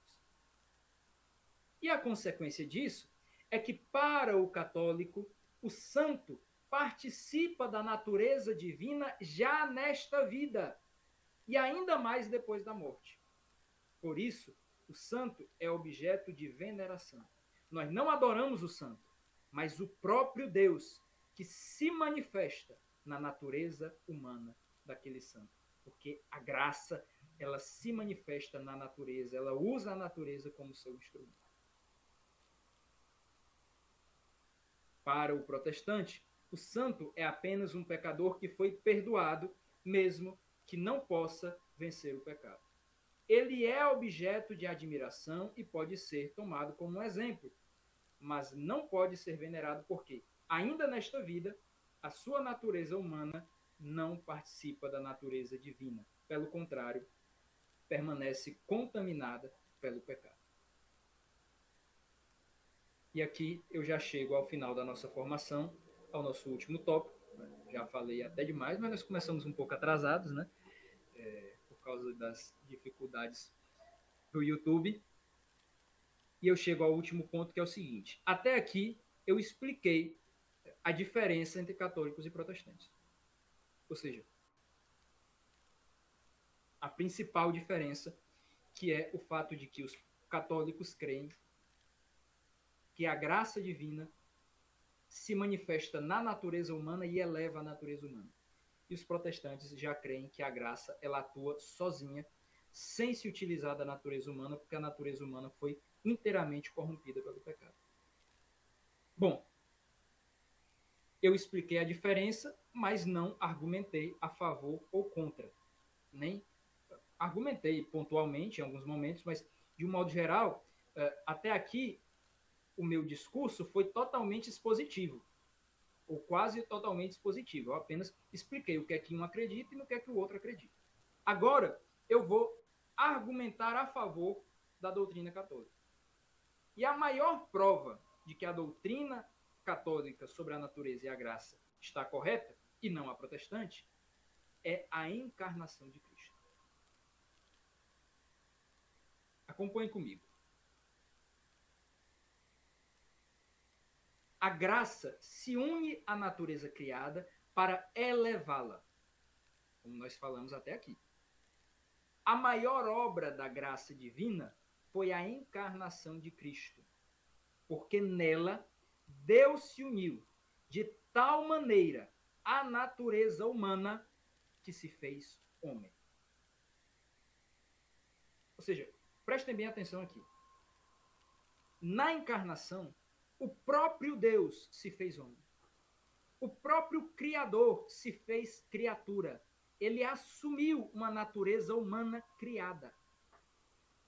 O próprio Deus.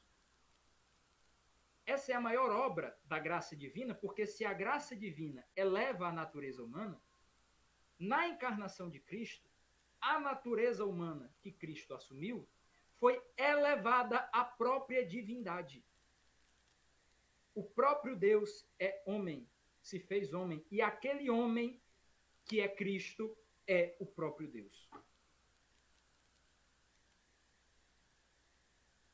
Então, vejam bem, eu estou negando que os protestantes acreditem na encarnação de Cristo? Não. Os protestantes creem na encarnação de Cristo. Eles creem que Cristo é Deus e é homem. Mas os protestantes, apesar de crerem nessa verdade de fé, primeiro, eles não creem na verdade que é o fundamento da encarnação, que é a possibilidade de a natureza ser elevada pela graça divina. E segundo, eles não creem nas consequências da encarnação.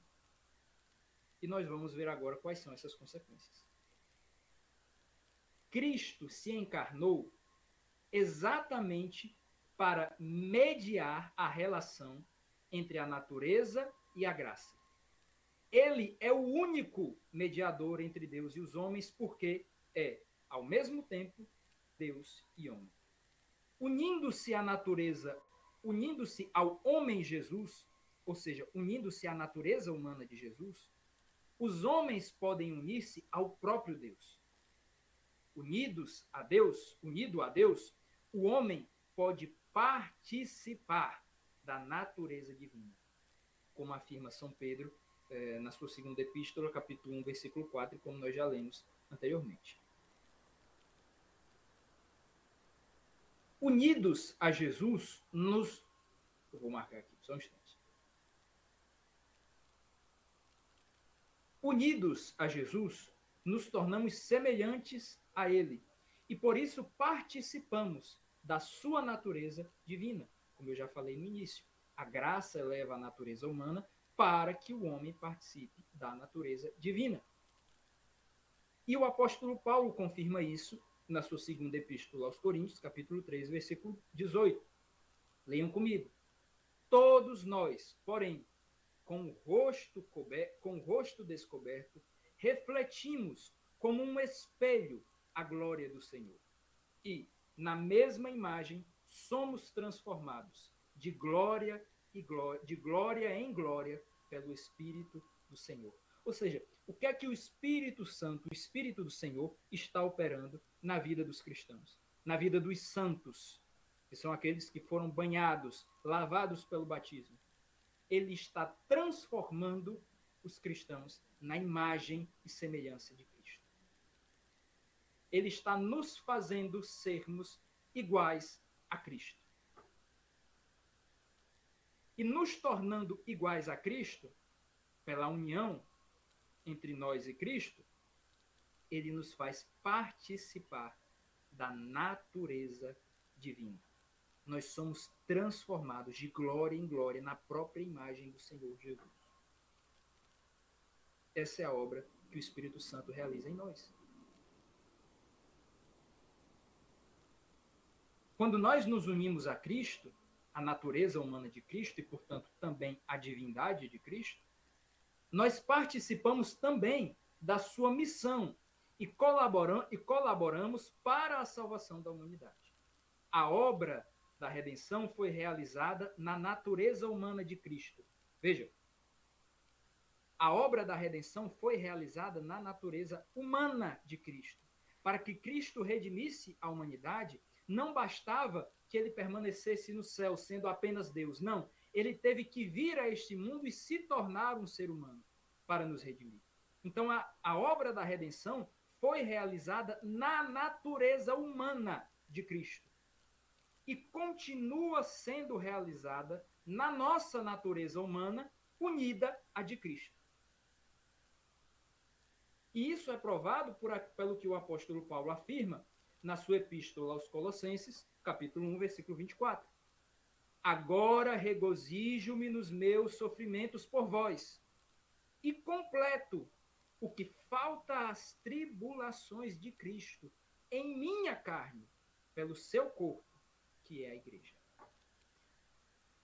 Aqui eu vou recordar de algo que aconteceu comigo, tá? Há um tempo atrás, estava eu em um grupo de WhatsApp, com católicos e protestantes, e aí um colega meu católico disse o seguinte, que nós completamos o que falta ao sofrimento de Cristo. Aí um protestante ficou escandalizado com aquilo. Como assim? Como você é capaz de dizer que falta algo aos sofrimentos de Cristo? A obra de Cristo foi completa, foi inteira. Cristo somente, solos Christus, Cristo somente nos salva. E aí, esse meu amigo católico citou então esse versículo. Foi Paulo quem disse. Está na Bíblia. Não tem que estar tudo na Bíblia? Pois é, está na Bíblia.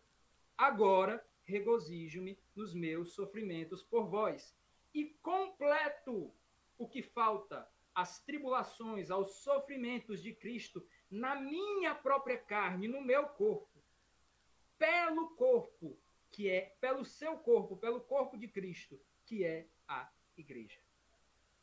Ou seja, nós sofremos pela salvação nossa e dos nossos irmãos. De modo que o nosso sofrimento completa o que falta à obra de redenção de Cristo, o que falta aos sofrimentos de Cristo, pela salvação da igreja, pela salvação dos irmãos. Então, talvez, se tiver algum protestante nos assistindo, ou se você tem algum amigo protestante que se escandaliza quando ouve dizer que Maria é corredentora, conta um segredo para ele. Só um segredinho, tá? Conta para ele que nós católicos não cremos que Maria é corredentora, não. Nós cremos que todo o cristão é corredentor. Não é só Maria. Todo o cristão participa da obra de redenção. Todo o cristão. Todos os santos que somos nós, que fomos batizados, participam da obra de redenção. Completa na sua carne que falta ao sofrimento de Cristo. Vamos prosseguindo. Os homens unem-se a Jesus fazendo parte do seu corpo místico, que é a igreja. E aqui está a necessidade da igreja para a salvação. Para o protestante, a igreja é apenas um ajuntamento de pessoas, uma organização, uma instituição humana. Mas para nós, a Igreja Católica, fundada por Cristo, ela se identifica com o corpo místico de Cristo. Ela é o corpo de Cristo. Ou seja, o que é o corpo de Cristo? Significa que nós estamos unidos a Cristo, assim como um corpo está unido à sua cabeça. Então, para nós estarmos unidos a Cristo, e por isso, para nós sermos salvos, para nós sermos divinizados, participarmos da natureza divina de Cristo, nós precisamos estar na Igreja Católica, que é o seu corpo. porque é o corpo que está unido à cabeça. Ninguém mais pode estar unido à cabeça sem o corpo, sem estar no corpo. De modo que a igreja, e todos nós que somos os seus membros, nos identificamos com Cristo. Nós somos partes de Cristo. Nós estamos tão unidos a Cristo que nós somos Cristo e Cristo vive em nós. E isso é confirmado pela passagem do livro de Atos que conta a conversão do apóstolo Paulo. Quando, caindo por terra, ouviu uma voz que lhe dizia: Saulo, Saulo, por que me persegues? Saulo perguntou: quem és tu, Senhor? A voz respondeu: eu sou Jesus, a quem estás perseguindo. Atos capítulo 9, versículo 4. Paulo era um perseguidor dos cristãos. Jesus já tinha ressuscitado, já tinha subido ao céu, Jesus não estava mais aqui. Ele estava perseguindo os cristãos. Mas ao perseguir os cristãos, ele estava perseguindo o próprio Cristo. Era a Jesus que ele perseguia. Porque o corpo de Cristo se identifica com o seu cabeça. Uma outra passagem ainda mais importante é Efésios capítulo 1, versículos 22 ao 23. Tudo ele pôs debaixo de seus pés, e pôs acima de tudo, como cabeça da igreja, e o pôs acima de tudo, como cabeça da igreja, que é o seu corpo, a plenitude daquele que plenifica tudo em tudo. Ou seja, olha o que o apóstolo Paulo está nos dizendo na sua epístola aos Efésios. A igreja, ela é o corpo de Cristo, de tal maneira que a igreja é a plenitude de Cristo. Cristo sozinho é incompleto. A plenitude de Cristo é a igreja, é o seu corpo. E Santo Agostinho nos fala que a igreja é o Christus totus, ou seja, o Cristo total, o Cristo inteiro. Cristo sozinho é só a cabeça. Cristo conosco, que somos o seu corpo, é o Cristo inteiro, é o Cristo total. Porque nós somos unidos a Cristo. A nossa natureza humana é unida à natureza humana de Cristo. De modo que é Cristo que vive em nós. É Cristo quem opera por meio de nós. É Cristo quem ama por meio de nós. É Cristo quem atua por meio de nós. Nós nos identificamos com Cristo de tal maneira que perseguir a um cristão é perseguir ao próprio Cristo. E é por isso que nós, católicos, veneramos os santos, e é por isso que nós, católicos, veneramos a natureza humana que é elevada pela união com Cristo. Como eu acabei de dizer, nós não adoramos o ser humano, mas nós adoramos a Deus que se manifesta na natureza humana dos santos, daqueles que são membros da igreja. Já cheguei aqui ao final da minha exposição, mas eu vou contar uma história, eu vou abrir para perguntas, mas eu vou contar uma história que aconteceu comigo, que foi o estopim da minha conversão. Eu já fui protestante, hoje eu sou católico, que foi o seguinte, né? Um dia eu estava assistindo a televisão, sem nada para fazer, e aí caiu na TV Evangelizar é Preciso, do padre Reginaldo Manzotti, e lá estava o padre em um programa explicando as partes da missa. Estava com outro padre explicando as partes da missa. Bom, e aí eles foram explicando, e eu já achava aquilo muito interessante, muito bonito. E aí chegou na parte das incensações. O padre foi explicar as incensações. E aí ele disse, olha, nós queimamos incenso na missa. O incenso, todos nós sabemos, é um sinal de adoração. Você incensa aquele a quem você está adorando. Então ele mostrava, olha, nós pegamos o turíbulo como incenso e nós incensamos a cruz. Nós incensamos as imagens de Jesus. Para mim, protestante, que péssimo, né? Tá adorando uma imagem, mas tudo bem, pelo menos é de Jesus. E aí daqui a pouco ele chegou e disse o seguinte, olha, quando nós vemos uma imagem de Nossa Senhora ou de algum outro santo, nós incensamos essa imagem desse jeito aqui. Aí eu, tá vendo? Eles estão adorando o santo. Estão queimando incenso, estão oferecendo incenso para o santo.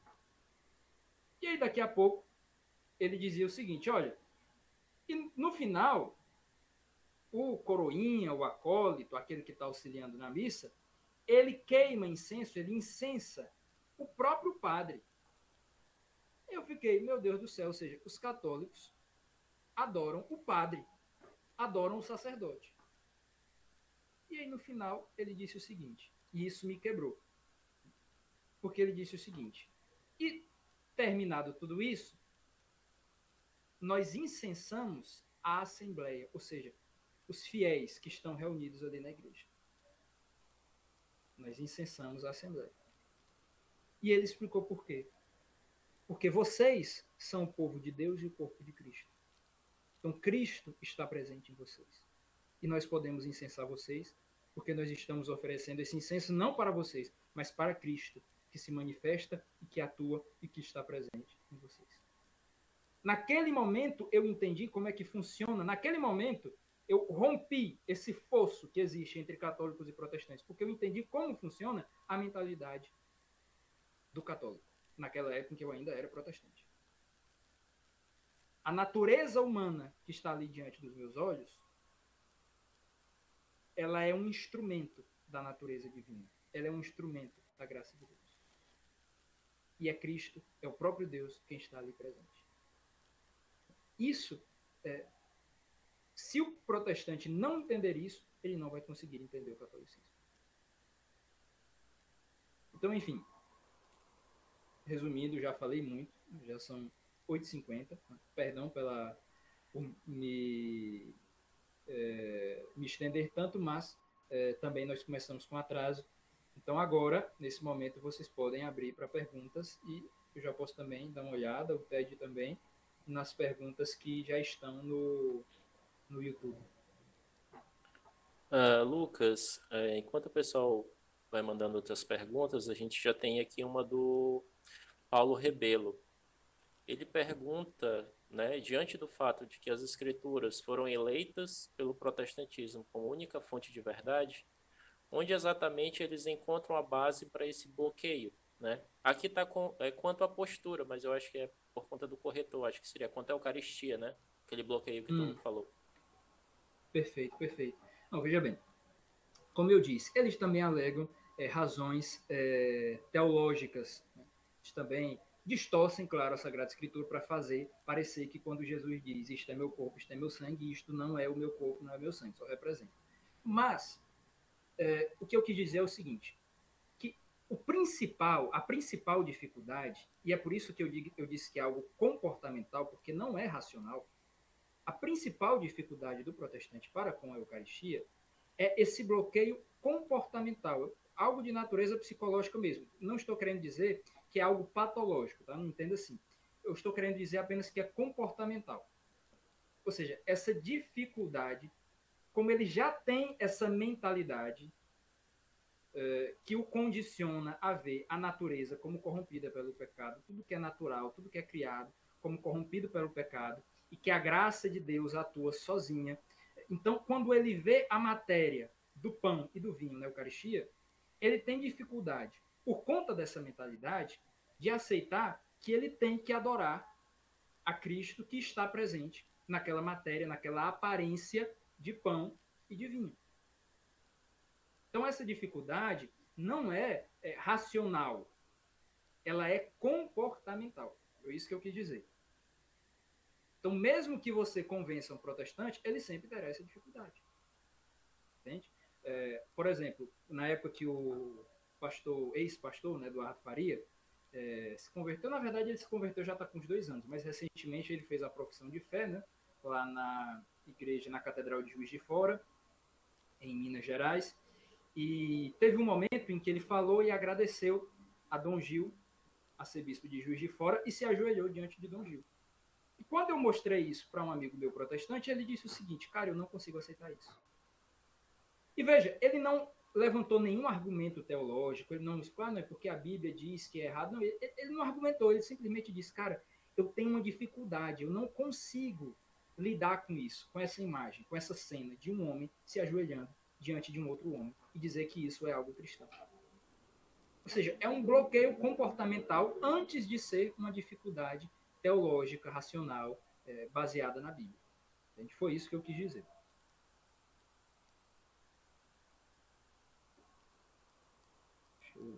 uma olhada também aqui no chat.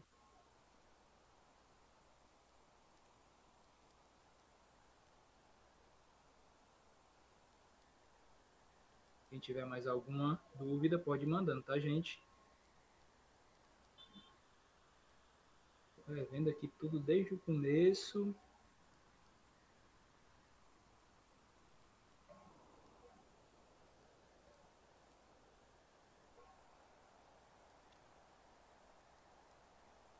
A Raíssa Maciel perguntou aqui nos comentários o seguinte: a paz do Senhor e o amor de Maria, meus irmãos. Boa noite. Eu tenho minhas dúvidas se a maioria das igrejas protestantes no Brasil realmente se interessam com todas essas questões teológicas. Acho que, no final das contas, eles só abrem a Bíblia, leem e entendem conforme sua interpretação e pronto. Talvez, no início, houvesse toda essa preocupação teológica, mas hoje não vejo. Obrigado por essa catequese e todo o trabalho do apostolado, pois é muito importante para nós católicos sabermos defender a nossa fé. Sim, Raíssa, veja bem. Se você pergunta para a maioria dos protestantes hoje a respeito disso, eles não vão saber responder, principalmente no Brasil. Isso porque, no Brasil, a maior parte dos protestantes ou são pentecostais ou são neopentecostais. Infelizmente, a maioria das igrejas pentecostais e neopentecostais abandonaram a ênfase na necessidade de os pastores e também a comunidade buscar formação teológica. Então, a maioria dos protestantes no Brasil realmente não se importam com isso. O que não significa que todos os protestantes não se importam com isso.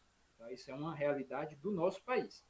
Mas mesmo aqueles que não têm essa formação teológica, você tem que entender, mesmo esses protestantes, eles têm essa mentalidade que vê negativamente a natureza humana, que vê a natureza humana como algo negativo, que vê a natureza humana como algo corrompido pelo pecado, e essa mentalidade que acaba gerando esse bloqueio comportamental, como eu disse, em relação ao culto aos santos, em relação à fé na santidade, a crença de que a natureza humana pode ser elevada pela graça divina, a crença de que nós participamos da natureza divina. Entende? Então, existe essa dificuldade no protestantismo. Então, para os protestantes que de fato estudam, eles estão cientes dessas coisas que eu falei aqui e sabem que é por isso que eles não são católicos. Agora, para aqueles que não estudam, ainda assim eles têm uma mentalidade que foi sendo passada geração após geração e que condiciona o comportamento deles em relação à Igreja Católica. Não sei se tem mais. Estou procurando aqui outras perguntas. Se você também já tiver achado alguma, pode falar, viu, Ted?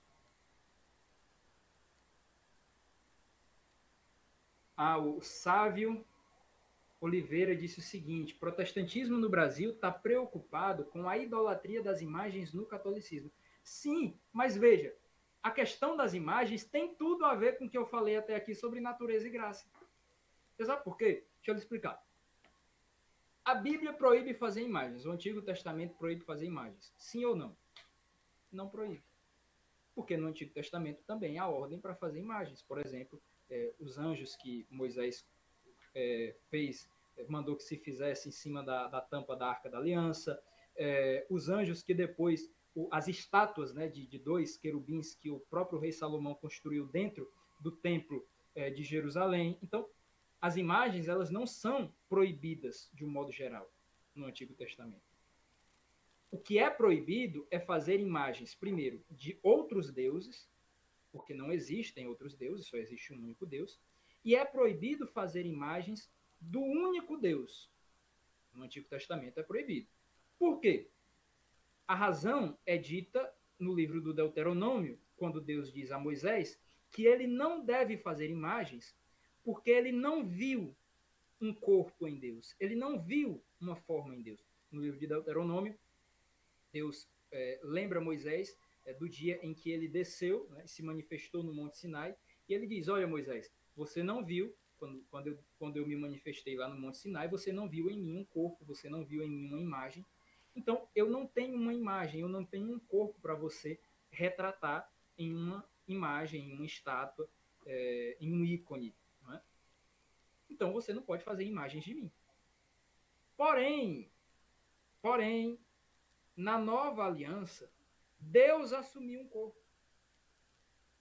Deus assumiu um corpo. E é por isso que nós podemos fazer imagem de Jesus. Porque Jesus é o Deus que se fez homem. E nós podemos fazer imagens dos santos, porque o corpo humano dos santos também foi unido ao corpo de Jesus. A natureza humana desses santos foi unida a Jesus. E por isso a graça de Cristo elevou a sua natureza humana. De modo que essa natureza humana, por si só, ela já é um ícone, ela já é uma imagem do Cristo. Ou seja, é porque eles não creem que a natureza humana pode ser um instrumento do próprio Deus, da própria divindade, que eles não fazem imagens e que eles não acreditam em imagens. É por causa disso. Entende o que eu estou querendo dizer? O problema é que a gente não entende os protestantes e nem os protestantes nos entendem, porque a gente fica se atendo a essas coisas. Ah, mas as imagens. Ah, mas Maria. Ah, mas a gente tem que buscar o motivo, a causa. E a causa principal de nós católicos sermos tão diferentes dos protestantes é que nós cremos que a natureza criada é um instrumento da graça divina.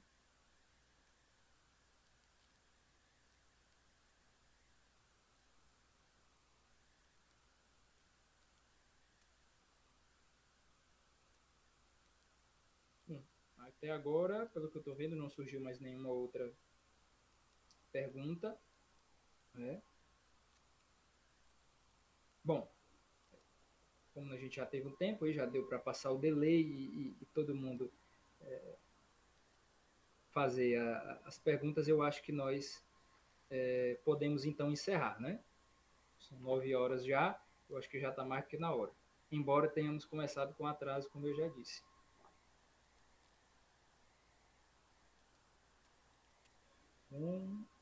Realmente não encontrei mais nenhuma pergunta. Tudo bem por você, Ted? A gente pode encerrar? Sim, acho que a gente pode encerrar já e agradecer, né, a todos aqueles que participaram e que principalmente esse encontro de hoje sirva para buscarem mais esse conhecimento, para entender, como você disse, as causas primeiras, né? Não só ficar preso naqueles detalhezinhos que às vezes a gente fica preso, mas buscar essas causas. Perfeito, perfeito. E, então, se eu posso deixar um conselho aqui no final para todos vocês, vocês que têm amigos protestantes, que têm familiares protestantes, que querem fazê-los entender a fé católica, às vezes você é catequista, você precisa catequizar pessoas que já têm uma influência protestante, ou que mesmo são protestantes e estão chegando agora na igreja. O que eu digo é o seguinte, olha, antes de, claro, você deve ir nessas coisas, explicar porquê da devoção a Maria, explicar porquê que nós não cremos na Bíblia somente, explicar o porquê do Papa, explicar o porquê disso e daquilo. Você pode ir nas doutrinas específicas. Mas, antes de tudo, você tem que tentar incutir nessa pessoa com quem você está dialogando, uma mentalidade católica.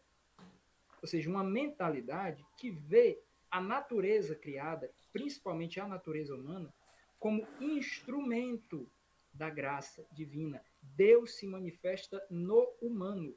Se você consegue fazer ele perceber e entender isso, você consegue fazer ele entender o catolicismo. E para aqueles que que são protestantes ou estão se aproximando da Igreja Católica, para nós podermos sentir com a Igreja, nós precisamos adquirir essa mentalidade católica e abandonar essa mentalidade protestante. Tá bem?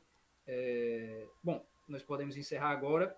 Eu agradeço muito a presença de todo mundo e a nossa próxima formação desse projeto Leipzig vai ser no último sábado do próximo mês, de outubro.